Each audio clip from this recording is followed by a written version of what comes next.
मनुष्य की सबसे बड़ी भूल यह है कि वो सुख को बाहर खोजता है, और ये भूल साधारण नहीं है, ये पीढ़ियों से चली आ रही है। बचपन से हमें सिखाया गया कि सुख कहीं बाहर है, किसी वस्तु में, किसी व्यक्ति में, किसी पद में, किसी उपलब्धि में। लेकिन जरा ठहर कर देखो, जब भी तुम्हें लगा कि अब सुख मिल गया, क्या वह टिक पाया? नया घर मिला, कुछ दिन आनंद, फिर वही खालीपन। पैसा आया, कुछ समय उत्साह, फिर वही बेचैनी।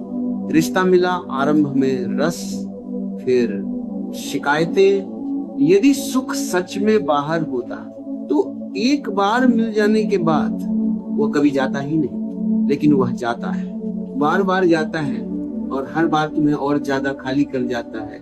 इसका अर्थ साफ है, सुख बाहर है ही नहीं। लेकिन मन इस सच्चाई को मानने से डरता है, क्योंकि बाहर खोजने में आशा बनी रहती है और भीतर देखने में सिर्फ तुम बचते हो, बिना किसी सहारे के।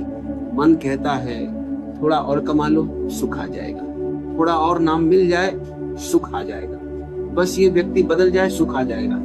मन हमेशा भविष्य में सुख टाल देता है, और यही मन की चाल है। ध्यान रखना, भविष्य में रखा गया सुख कभी वर्तमान में नहीं आता, क्योंकि जब भविष्य आता है वह वर्तमान बन जाता है, और मन फिर सुख को आगे सरका देता है। इसलिए मनुष्य जीता ही नहीं, सिर्फ इंतजार करता है। अब एक गहरी बात समझो, सुख कोई वस्तु नहीं जिसे पाया जा सके। सुख एक अवस्था है, और अवस्था बाहर से नहीं आती है, वह भीतर उगती है।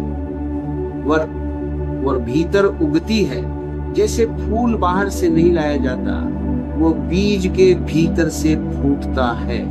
लेकिन मनुष्य ने अपने भीतर झांकना ही छोड़ दिया है। भीतर जाना उसे डराता है, क्योंकि भीतर न कोई भूमिका है, न कोई पहचान, न कोई प्रशंसा। भीतर सिर्फ तुम हो, नंगे, अकेले, सच के सामने। और यही कारण है कि लोग शोर पसंद करते हैं, टीवी, मोबाइल, भीड़, बातें, क्योंकि शोर में भीतर की आवाज दब जाती है। लेकिन सुख शोर में नहीं आता, सुख मौन में उतरता है। जब पहली बार कोई व्यक्ति सच में मौन होता है तो वह घबरा जाता है, क्योंकि मौन में वह सब उभर आता है जिसे उसने दबा रखा था। डर, असंतोष, अधूरी इच्छाएं, पुराने घाव। और व्यक्ति सोचता है यह मौन गलत है। नहीं, मौन गलत नहीं है, मौन दर्पण है, और दर्पण हमें